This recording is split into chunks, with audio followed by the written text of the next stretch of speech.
May 11th, 2003, Mother's Day. In the quiet, unincorporated community of Longview, Mississippi, a brother does the unthinkable. Shannon Fulgham hasn't heard from his sibling Joey all weekend. He drives to the modest home Joey shares with his wife, Christy. Finding the doors locked, Shannon cuts a screen and climbs through a window. He walks into the bedroom, and he finds his brother. Joey Fulgham is lying face down in his bed. He has been shot execution style in the back of the head. The scene is bizarre. There are no signs of a forced entry, but the home's exterior security lights have been tampered with, bulbs unscrewed by someone who didn't want to be seen. And Joey's wife? She isn't here. Christy Fulgham is 100 miles away on a beach vacation with her 3 children, her boyfriend, and her 13-year-old half-brother, Tyler Edmonds. When Christy returns, she doesn't run to the police to report her husband's death. Instead, she drives straight to the Oktibbewi County Sheriff's Department. She has a story to tell, and it is a story that will send a child to death row. Christy Fulgham sits down with investigators. She tells them her marriage was rocky. She admits she had a boyfriend, Kyle Harvey, but she insists she didn't pull the trigger. So who did? Christy points the finger at her own blood. 13-year-old Tyler Edmonds. Christy Fulgham. He told me he did it. He said he shot Joey because Joey was mean to me. He's just a troubled kid. The police have a problem. There's no physical evidence linking Tyler to the scene, but they have the word of an adult victim, the grieving widow. So they call Tyler in. May 12th, 2003. Tyler Edmonds walks into the station with his mother, Sharon Clay. He is an honor roll student. He has no criminal record. He has never been in trouble a day in his life.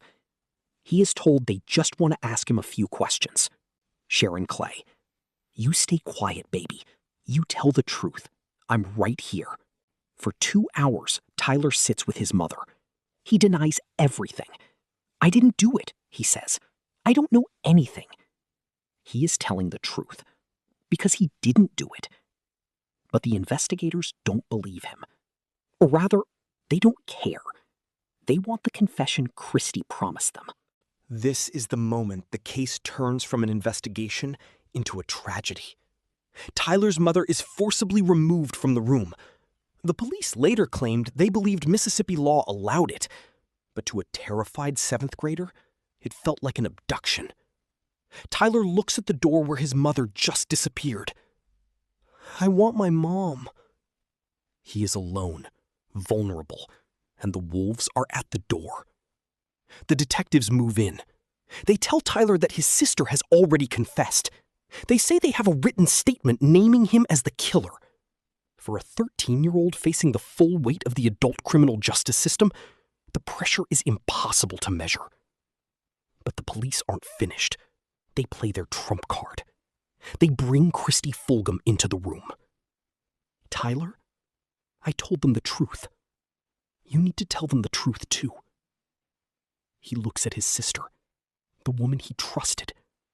She holds his hand and tells him to confess. Here is what the police didn't know, and what they failed to investigate.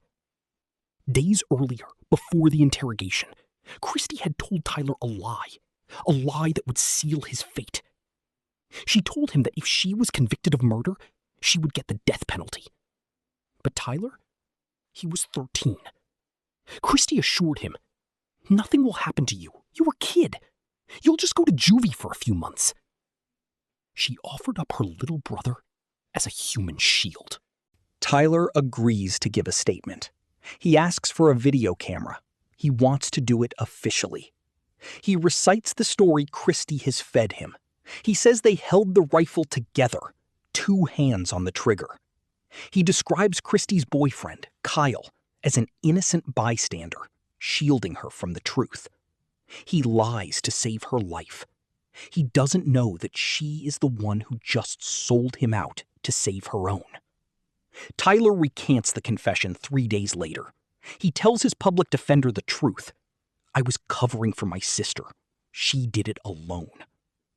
But the state of Mississippi isn't interested in the truth. They have a conviction to secure. To make their case, they call on a familiar figure in Mississippi's tragic legal history, Dr. Stephen Hayne. Dr. Hayne is a medical examiner.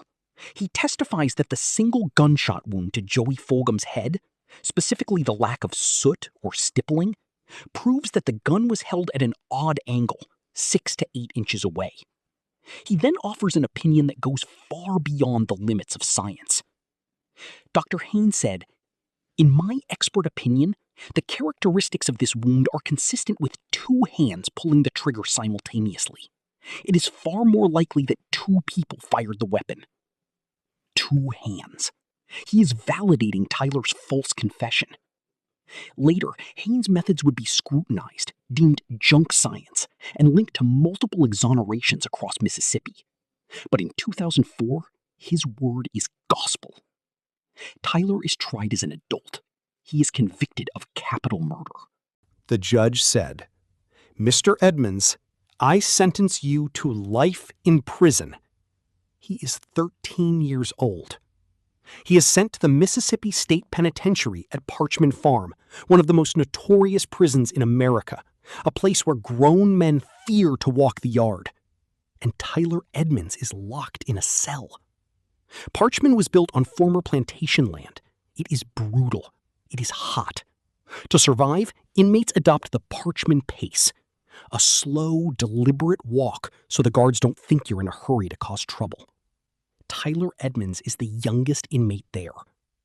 While Tyler rots, the woman he was protecting, his sister, sits in a county jail, awaiting her own trial.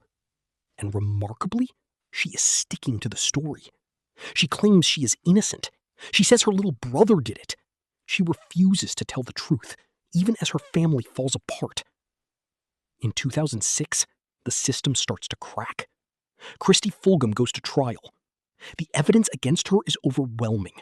Her father, Danny Edmonds, takes the stand.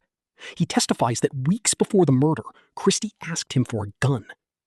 Christy's fingerprints were found on the tampered light bulbs outside the house. Joey's wallet was missing, staged to look like a robbery.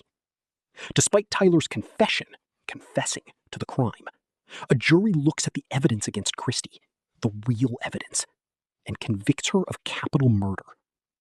The sister Tyler saved gets death row. Tyler remains in Parchman. For 3 years, Tyler Edmonds disappears into the system.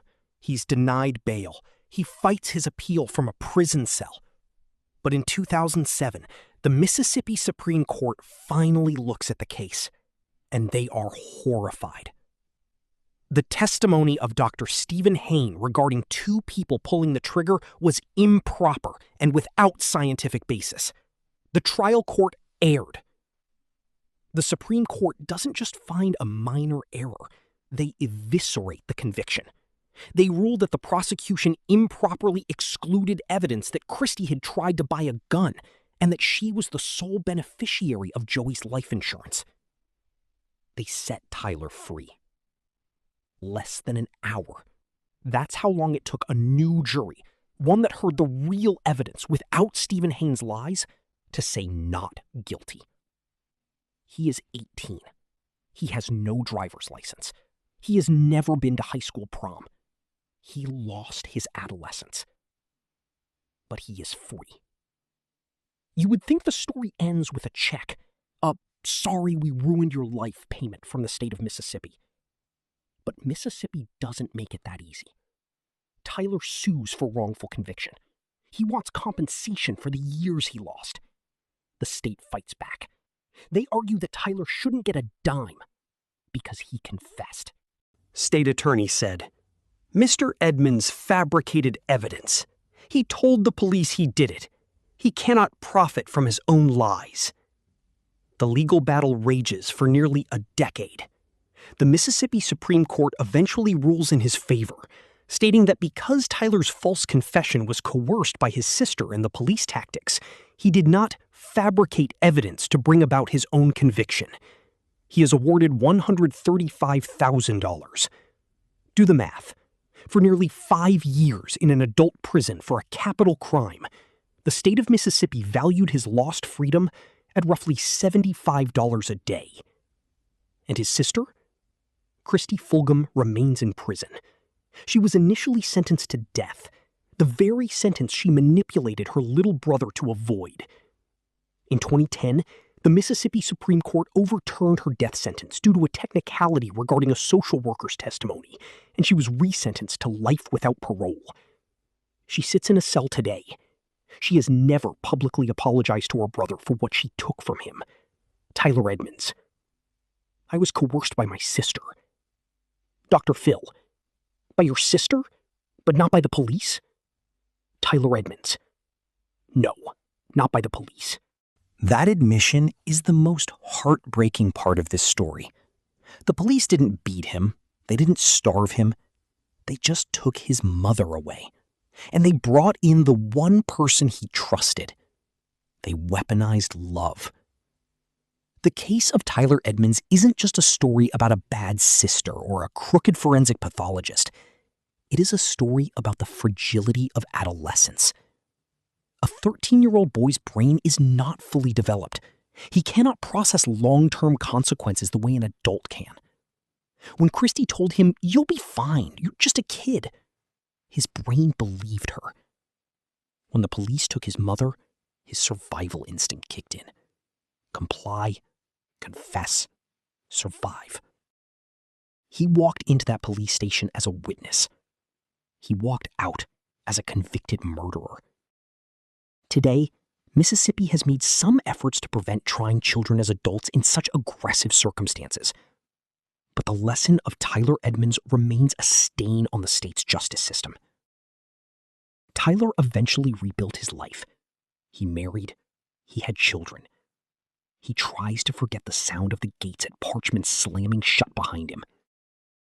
But the echo of his 13-year-old voice, crying out for his mother in an interrogation room, will never truly fade. Tyler Edmonds. Mama, don't leave me. Joey Fulgham died because his wife wanted his insurance money.